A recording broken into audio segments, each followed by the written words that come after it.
I'm Pankaj Sachdeva. So I'm working as a scientist B in certain Ministry of Electronics and IT. So we will be discussing regarding Security Operations Center (SOC). Okay. So in our agenda today, so I'll be introducing SOC to you. Okay. So what's the purpose of SOC? Then we'll get on to what are the types of SOC. Okay. Then we'll discuss what are the building blocks of a SOC. We will discuss people, process, and technology. And at the last, I'll be covering in brief about the national and state SOC setup. Okay. So let's just start it. So what is a SOC? A SOC is basically a security operation center is a centralized unit, okay, dealing with the all the security issues of an organization, okay, at a centralized level, okay. So all of the cyber security incident, if if they are happening at an organization, they are dealt under the SOC. So right from the incident monitoring, detecting, responding, coordination, management of organization security products, network devices, end user devices. So all of these security related tasks, so they are handled by the security operations center. Okay, so it is also called with different nomenclature. It is it can be called as a security defense center, security analytics center, network security operations center, security intelligence center, threat defense center, infrastructure protection center, and security intelligence and operations center. So they are moreover one and the same thing. They are having a different nomenclature. Okay, so I'll just show you how a SOC looks like. So this is a basic SOC setup. Okay, so we have a video walls where all the monitoring is going on. So SOC is a 24/7 kind of a setup. Okay, where analysts are working here. You can see that these are the machines for the analysts to work on. So analysts are working usually round the clock. They analyze the security incident or any security uh, events that are going on. So they continuously monitor the security devices of the organization. Okay, so this is basically a SOC which is working in a 24/7 kind of a setup. Depending on the organization, some organization work 8 to 8. It depends entirely upon the organization. Suppose let's say it's a big organization, let's say a big public sector bank. So they mostly have a 24/7 kind of a setup. But if it's a smaller organization having less infrastructure, less amount of people, so it can have different kind of a setup for it. So what all devices are covered under the SOC? So all of the devices, right from the security devices as well as the other infrastructure devices. So the mail server logs, the web servers, firewalls, databases, IPS, IDS, routers, honeypots. All of these devices. If you know, then it's better. If some of these devices you might not know, so I'll give you a brief, at the later part of the slides. Okay, so antivirus servers, user activity, end user, behavior recording, so VPNs. So all of these devices, they are, you can say security devices are managed and all devices are monitored by the security operations center. So the SOC basically monitors, it assesses and defends the security of the organization. The heart of the SOC is a tool known as SIM. So SIM is security information and event management tool. Okay, so this is the heart of any SOC. Okay, so all of these logs of all the devices, they are pushed into the SIM. Okay, we have a lot other things also that are pushed into the SIM. Okay, then it does the function of aggregation and correlation. Okay, and the output is the alerts, the reports, and the advisories. So this is a basic devices that come under a SOC. So what's the purpose of SOC? Why do we need a SOC? So first and foremost is we want to increase the detection ability of the security events. So there's a report for FireEye, M trends reports as we call it. So it says that the median dwell time is of 56 days. So it means that for any cybersecurity breach that has occurred, on an average, it takes about 56 days to detect it. Okay, so means that this means that 56 days on an average, the adversary or the attacker is inside the organization network and carrying out whatever he wants. Okay, so this is about 2 months. So this time is huge. He can do anything he wants. So all the security breaches or attacks that you learn about on the internet or any news. So we need to detect these. We need to increase our detection ability so that if our organization is breached, we should know about it. Okay, so this report says that it's a 56 days of average in 2020, but if we compare with it with the year 2011, so the median dwell time was of 416 days. So we have come a long way from it. Okay, but still 56 days is too much. We need to reduce that time. The second purpose that we will discuss is there is the increasing of responding capability. Now, see, cyber attackers are always trying to breach the organization. So we need to prevent their adversary. We need to prevent their success. Okay, we do not want that the attacker get itself into our organization's network. Okay, we need to stop it. So we need to basically increase our responding capabilities so that we are more safe. Third point is reducing the service disruption time from security issues. So you must have heard about a DDoS attack occurring on various websites. So in a DDoS attack, the availability of the website usually is down. Okay, so let's say if it's a bank, then the online banking services are are not available for a long time. If organization is being attacked for a DDoS attack. Now we need to reduce the service disruption time. We want that the uptime is more. Okay, so we if by how any DDoS attack or any attack occurs, we need to quickly recover from them. Okay, we need to have more uptime and less of a downtime. So that is also another purpose. Then the fourth is the reducing impact from a security compromise. So there's a Ponemon Institute. So it in a report in 2020, Ponemon Institute and IBM, they collectively released a report. They pegged that about $3.86 million is the average cost of a data breach. So this is a huge cost for any organization. So if a data breach occurs, and on an average they estimate that this is the loss to the organization. So we need to reduce this loss. Obviously, no organization want to suffer these security compromises. So we need to reduce the impact from a compromise. Then we need to enhance our correlation potential. So basically, an organization, large organization, is having a lot of security infrastructure. Let's say they are having a firewall, they are having IDS, they are having IPS, they are having so many devices. So all of these devices, if the SOC is not mature, so all of these devices work on their own. They are not being correlated. So let's say one attacker is trying to scan at the at the border router, and firewall is continuously dropping it. So that data is very important. It should be used to maybe to block that IP for any of the devices. It should not be able to connect. So these are very small basic correlation that I've just told you, but there are huge potential available in that. So for increasing that correlation potential, we need a better SOC. And lastly, we want that for the coordination of the security management. So various stakeholders are there. So it a SOC basically allows for a better coordination among all the stakeholders. So these are the purposes that we require a SOC for. So then we'll discuss what are the types of SOC. So basically there are three types. So first one is we can outsource the SOC. Second one is the in-house SOC, and third one is a hybrid setup.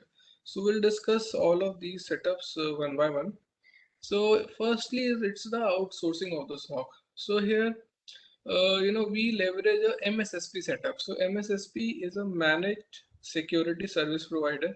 So basically it's a third party security company.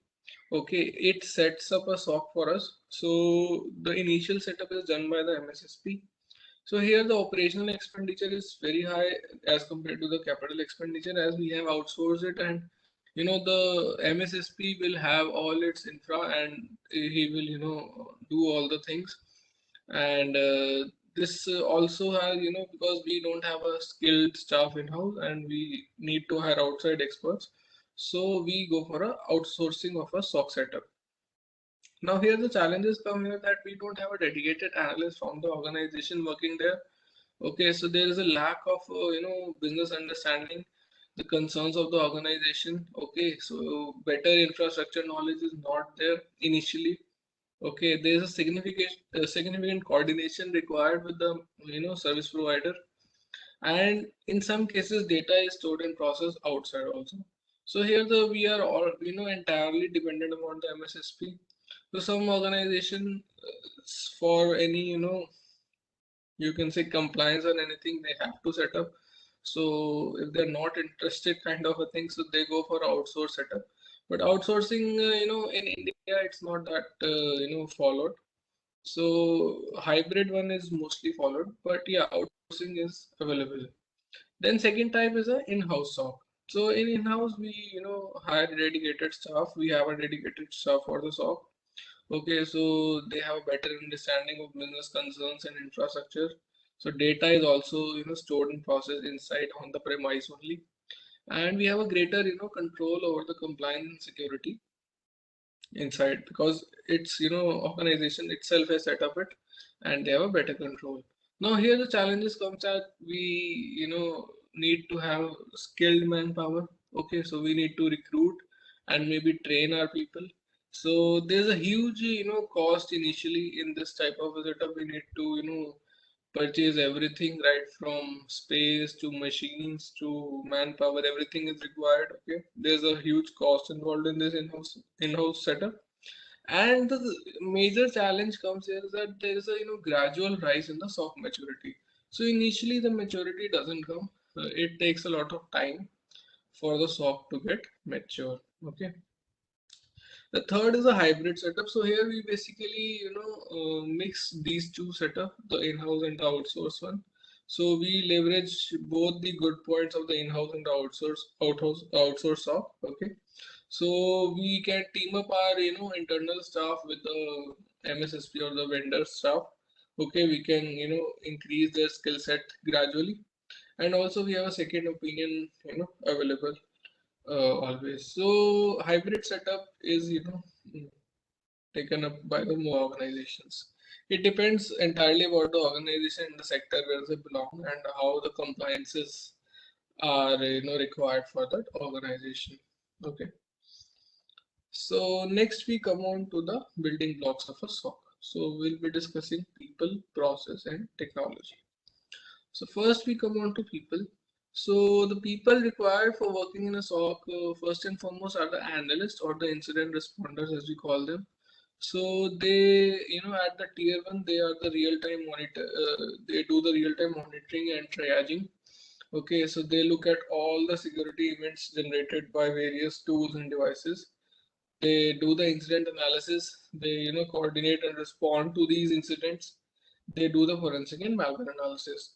So analysts, depending on a SOC setup, so they can be a tier 1 analyst, tier 2 analyst, and tier 3 analyst also. So low level alerts, they are directly handled by the tier 1. If they are not able to handle, they can escalate it to tier 2, and similarly to tier 2 can also escalate to tier 3 if the setup allows. Okay, so the first type of people that are there in a SOC are the analysts, SOC analysts. Okay, so the other type of people that they require are the training and intel.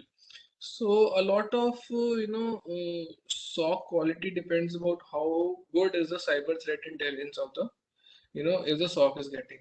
So cyber threat intelligence is basically collection of various new breaches or attacks or vulnerabilities. All these new threat information that is there in the internet, and various providers, security providers provide these feed. Okay, so cyber news collection, analysis, distribution, creation of trends. So this type of work is called as trending in intel. So we require people for them who can regularly collect uh, threat intelligence data. Then the third type of people are the SOC system administrators. So we have a lot of tools in a SOC. Okay, so we have a lot of sensors. So we require system administrators for them. So we have sensor tuning and maintenance. We need to create some custom signatures. We need to do some scripting and automation. So all of these tools require system administrators. Okay, so they are called as SOC system admins. Then we have a SOC engineering team. So there are a lot of tools, as I told you, involved in a SOC. Okay, so we, you know, for getting updated, we need more new tools. Okay, whatever is available in the market. So the SOC engineering does this POCs. Okay, they do the tool engineering and deployment, and automation also as and when required. So SOC engineering team is there. Then ultimately is the SOC manager working as the top of all these teams and managing the SOC. So these are basically the people that are required for a efficient working of a SOC. Then another classification for people is done using as we call it, the rainbow teams. So rainbow teams, there's a red team, there's a blue team, and there's a yellow team. So red team is a offensive kind of a people. So they are, the people doing the penetration testing. They, exploit vulnerabilities. They do social engineering. They create malware so that the organization, they are able to, get inside the organization. Okay. So the white, as we call them, the white hat hacker. So they basically, test the organization security, and they tell the organization, okay, these are the gaps which the attacker can attack on the organization. You need to plug it. So they are the red team. So basically they are the offensive guys. Then the defensive guys, they are known as the blue team. So analysts working as in the SOC, so they come as a part of the blue team. So they do the defensive part. They are responsible for the infrastructure protection. They do the incident response, damage control, and threat hunting. So threat hunting I'll be discussing in detail later in the slides. Okay, so red team is the offensive one, the blue team is the defensive one. Then there is another classification as called as a yellow team. So yellow team are the system administrators, or the application developers, or the software builders as we call them. So SOC system admin and SOC engineering, so they kind of come in the yellow team. So this is one another classification for people working in a SOC. So basically red team is not actually part of a SOC. They work in a cybersecurity domain of the organization, but not particularly in the SOC. Okay. So this is one sample incident response lifecycle. I'll just give a brief. Okay. So here are all the constituent IT assets of the organization. So we are continuously collecting security related events from these, all the logs that are being pushed into the SOC. So SIM, as I told you, it's the heart of the SOC. Okay, so all of these logs, they are coming into the SIM. Okay, then we have the cyber threat intelligence, and vulnerabilities information. So these guys, working, they provide these cyber threat intelligence and push this into the SIM. Okay, they are, tuning the SIM sensors. Okay, so all of these work is going on. Then we have the logs coming in, and also we have the incident reports. So historical data is also there. Okay, so all of these data is pushed into the SIM. Okay, so whenever there is something that is some malicious or some suspicious is getting detected, then it is handled by the tier 1 analyst. Okay, so real time monitoring is happening by the tier 1 analyst. So most of the cases are handled there only, but if he require, he can escalate the case to the tier 2 analyst. Okay, so he can do in-depth analysis. He can gather more data. He can do the traffic captures or perform or maybe study some malware samples. So the tier 2 task will be done, and also he could coordinate and consult with the system owners and system administrators. Okay, how this maybe the incident occurred at first place. So how do we need to fine tune our systems or not, kind of a thing. Okay, so this is a basic incident response life cycle. So ultimately, the tier 2 analyst will respond if the tier 1 analyst has escalated. So he might, ultimately he can do a block activity, he can deactivate some accounts, or he, can say we can, continue watching currently. It is not that, suspicious or malicious right now. So anything, whatever he finds, he'll reply. So this is a basic incident response life cycle. Okay. So threat hunting now. So threat hunting is basically, you know, the definition says that it's a proactive, iterative, and human-centric identification of cyber threat intel internal to an IT network that have evaded the existing security controls. So threat hunting basically assumes that a cyber attack has already occurred. Okay, the attacker or the adversary is already inside the organization. Now we need to find it.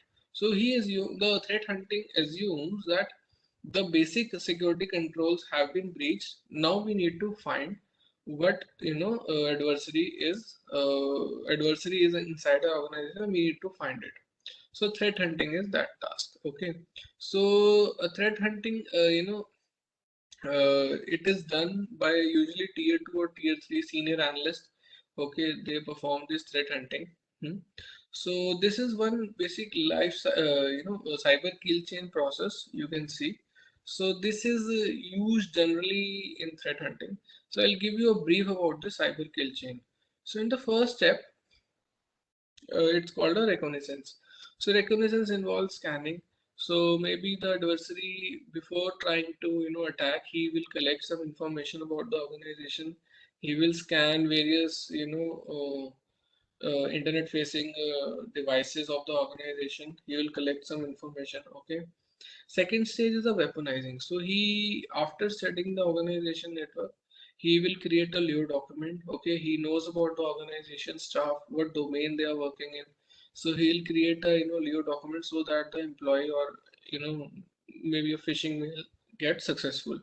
In the third phase, as we call it, is a delivery. So he sends a phishing email, okay, with the Leo document to the employees, so which he has already studied and created a database.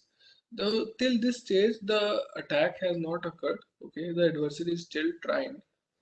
Now when the phishing mail is received and the user clicks on it, okay, the attachment is open.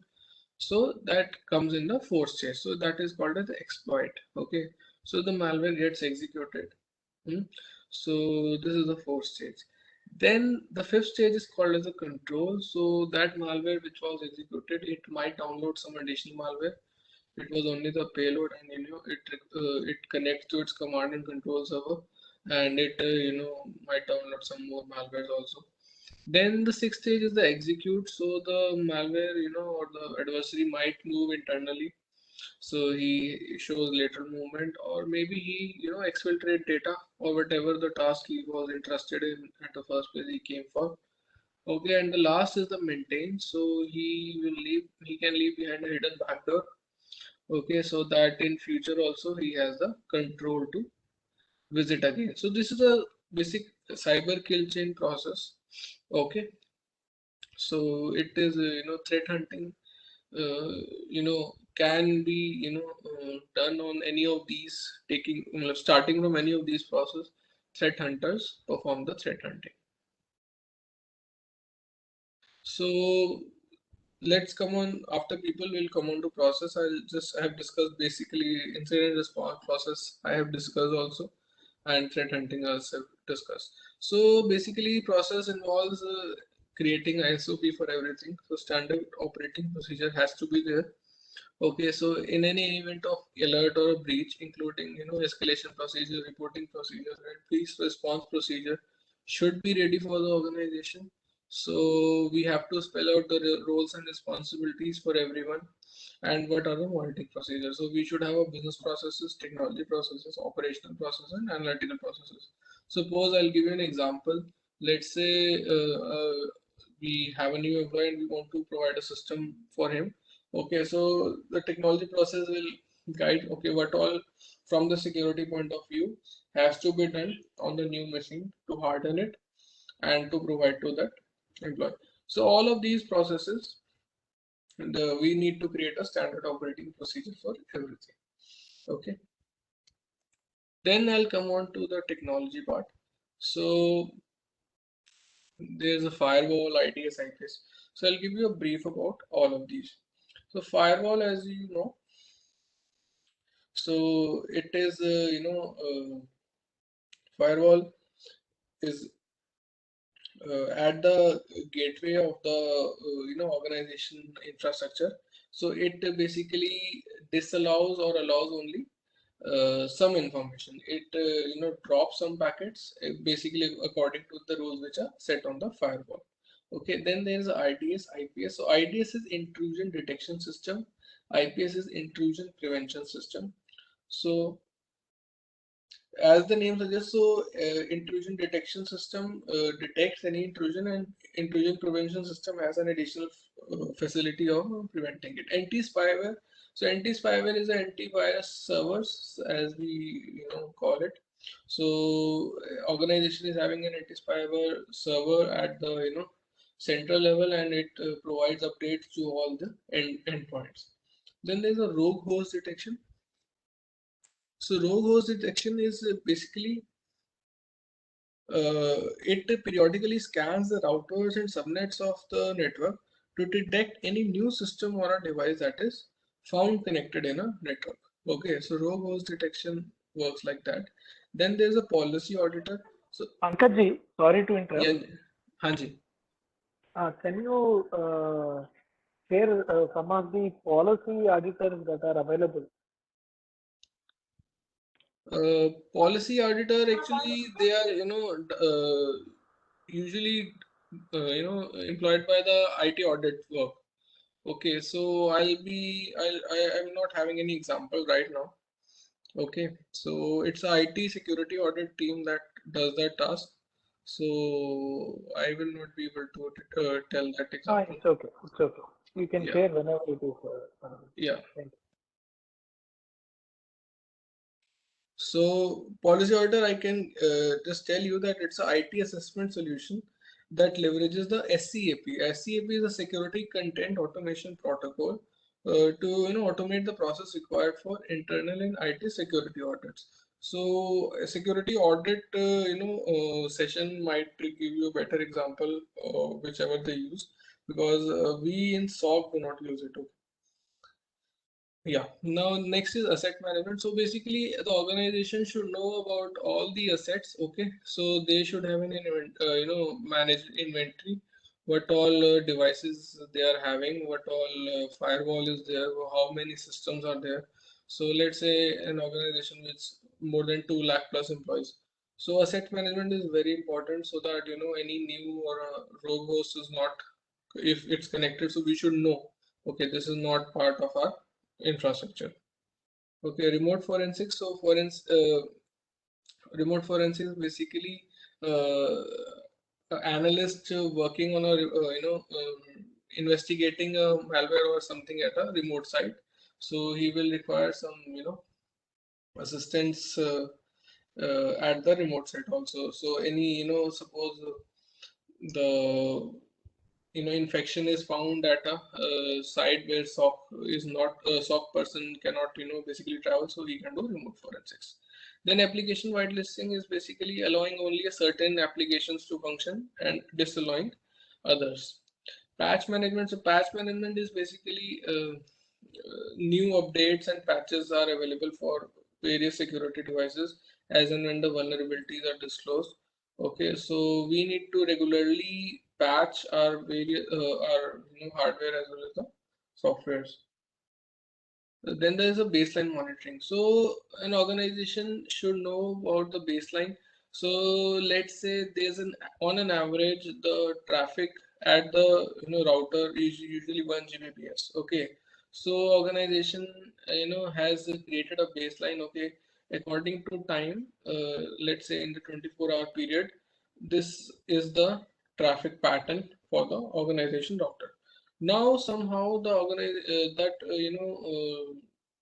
the traffic at the router increases, let's say, by 5x.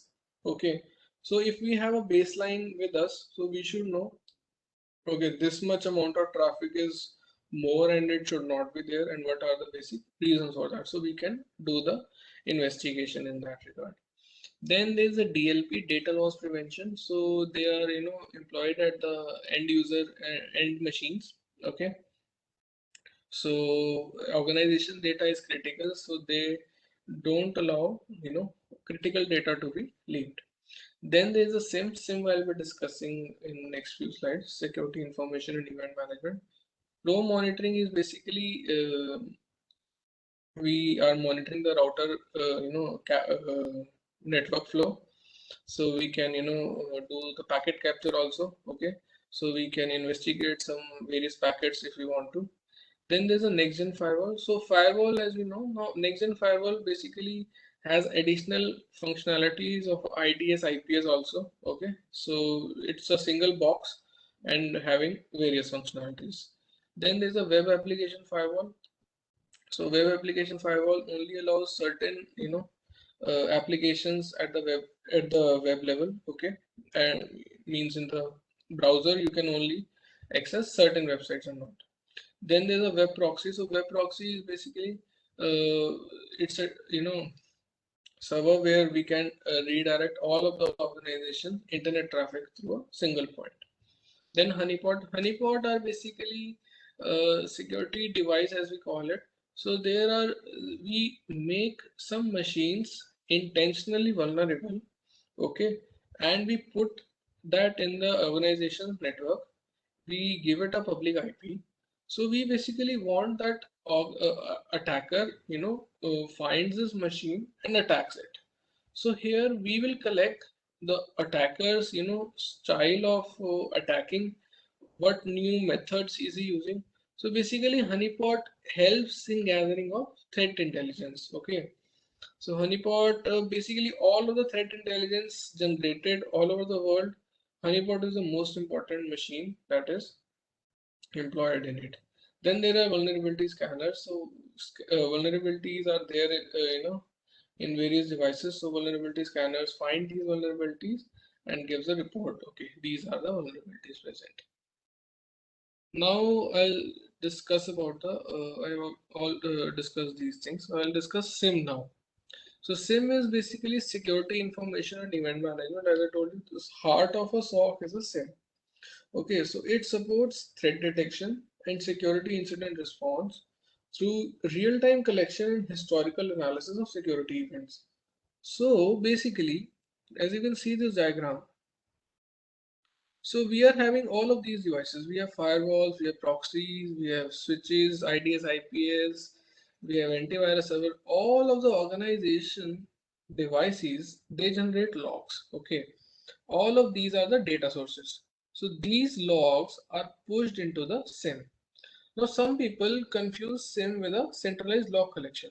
No, SIM is not only centralized log collection. We are collecting all of these devices logs. Okay, this is just one part of it.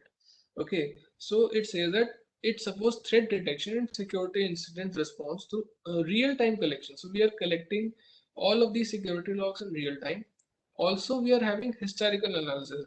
We know all of the historical security attacks that have happened in the organization, so that data is available. We know what type of attacks were there and what were the indicators of compromise, or IOC as we call it. Okay, so combining all of these information along with the cyber threat intelligence, we perform the analysis in SIM. So it also supports compliance reporting and incident investigation through analysis of historical data from these sources. So basically all of these logs, they are pushed. Okay, we have the historical data and also we have the cyber threat intelligence. So applying all of these and correlating, we generate the security incident that are occurring in the organization. So the output from the SIM is, we have alert feeds, we do visualization, we do trend analysis, we have a detailed reporting, we can respond to the security incident, we have cyber intel fusion, we have forensics, we have security status. So SIM, basically we capture everything, we apply the cyber threat intelligence, and we have the output. Okay, so ticketing and case management, so that is also possible in a SIM. Okay, and prioritization, we can tag the alerts as high priority, medium priority, and low priority. Okay, and then we can integrate IOCs from cyber intel feeds. So basically in a SIM we can create rules. Okay, so what rules are called as that, I'll give you an example. You can see there are 4 sample rules. Okay, I'll just give a brief. So what is the trigger? So let's first focus here, trigger. So let's say there are 3 or more failed logins in a minute from a single host. Okay, so what will be the event sources? So event sources will be the AD server. So it may be a syslog, from the Unix host. Okay, it depends upon whatever type of machine is there, and monitored application. So this is the trigger. These are the event sources. So this says that it may be an early warning for a brute force attack, or maybe a password guessing. Okay, so this is a sample rule that is created in a SIM. Okay, so we have all these event information. We have the historical information also. Okay, now we know that if suppose this alert is triggered at late night, say 2 in the or 3 a.m. Okay, now this is an unusual activity. This should not have happened. Okay, because the user is not there and any remote login might have occurred. Okay, and there are 3 or more failed login attempts. So the SIM rule will be triggered and a security incident will be created in a SIM. Okay, this was a brute force attack happened on this machine. So I'll give you another example. This is rule for repeat attack firewall. Now the trigger for it will be alert on 15 or more firewall dropped from a single IP in 1 minute. Now let's say one adversary or one bad actor is trying to scan the organization network. Okay, so he has continuously trying to scan on port, let's say maybe 22, maybe 23. Okay, he is continuously trying on port 22 scanning. So the firewall has detected, it has created a log that 15 drop rejects, drop events have happened by the same IP in 1 minute. Okay, so this might be a warning for a scan or a worm propagation. So this is another rule. Then there is the third rule is repeat attack function. So I'm just giving you an example so that you have a better idea of what basically SIM does is. Okay, so here the trigger will be alert on 10 or more failed events from a single IP address that is not part of a known internal network. Okay, so here we are detecting that there might be a remote attacker. He might be moving laterally. Okay, so these are the log sources here: failed log events, failed login events, firewall, antivirus, NIPS, HIPS. Okay, so this is a rule called as repeat attack foreign. Then there is a virus, fourth type of SIM rule. I'll just give you an example. So alert when a single host sees an identified piece of a software. So the end user machine, it is having an antivirus software. Okay, so it detects a malware. Okay, so antivirus server will create a log. Okay, so the goal will be alert when a virus is detected on a host. So these type of rules, so we create about hundreds or maybe few thousand rules in a SIM. Okay, according to the analyst, so whatever he's seen has happened, by studying on the historical analysis. So we continuously update these rules also. So how good a SOC can function depends upon how good the SIM is working. Okay, so this is SIM. So there's another new concept called as a SOAR. Just give you a brief. So SOAR is security orchestration, automation, and response. So it allows an organizations to collect data about security threats from multiple sources and respond to low-level security events without human assistance. So basically, I'll just give you an example, and it will be very easy to understand. Let's say one adversary IP is trying to scan the system. Okay, now there are suppose 100 firewall drop requests. Now this will create an alert in a SIM. Okay, now SIM has given an alert that this IP is trying to continuously scan on this port. Now the analyst will see this alert and will, let's say he knows that this alert, the thing he has to do is he has to ask this, system administrator to block this IP at the firewall.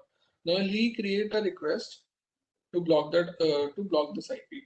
Now this step, this whole cycle, it is requiring a human assistance. Now what SOAR helps us here is that all of these low level security events that are can be automated.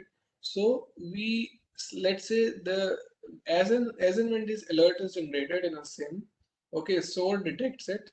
Okay, it has, okay, this alert is generated, it automatically creates a request at the firewall and blocks it. So suppose earlier this was taking about 2 hours or 3 hours, and it was taking up the time of the analyst. Now he is free, and less than a minute this complete use case is done. Okay, so SOAR helps us here in automating. So it has three capabilities. It has threat and vulnerability management, which is called orchestration, security operation automation, that is automation, and security incident response, that is response. So security orchestration automation response, it's a new tool. Okay, so it helps the analyst to achieve higher productivity. He can work on better or more important alerts, and we can have a faster response time. Then at last we will discuss about national and state SOC. So they facilitate coordination activities within multiple subordinate distinct SOCs. Okay, so they basically do not have the visibility till the last machine. They usually have the visibility at the internet facing or the exterior devices only. Okay, and they serve as a distribution of for cyber intel best practices. They help in trainings. Okay, they provide situational awareness across the cyberspace, and they coordinate with other national SOCs. So this is a AP SOC example. So it was set up in 2018. It works on the lines of ICERT and extends cybersecurity cover to all the government departments and state-owned entities of AP. So this is all. So I'll like to take questions now.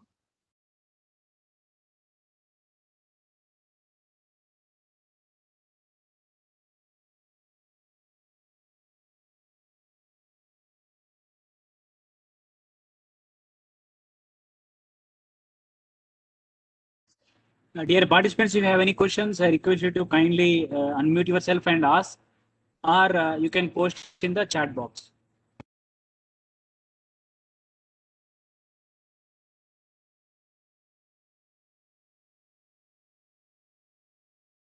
Sir, there is a question. Yeah. Can you please elaborate on whitelisting in web firewall application? So in the web firewall, so we can whitelist, let's say, certain categories. Let's suppose we do not want to allow social media. Okay, so we can block that. That's a firewall capability. Let's say Juniper or whatever there is a firewall. So they have functionalities of disallowing or allowing only certain websites. So if we want to block, let's say, social media and shopping websites, so we can block them. And if we only do the whitelisting, let's say we will only allow a certain set of websites. So application whitelisting is that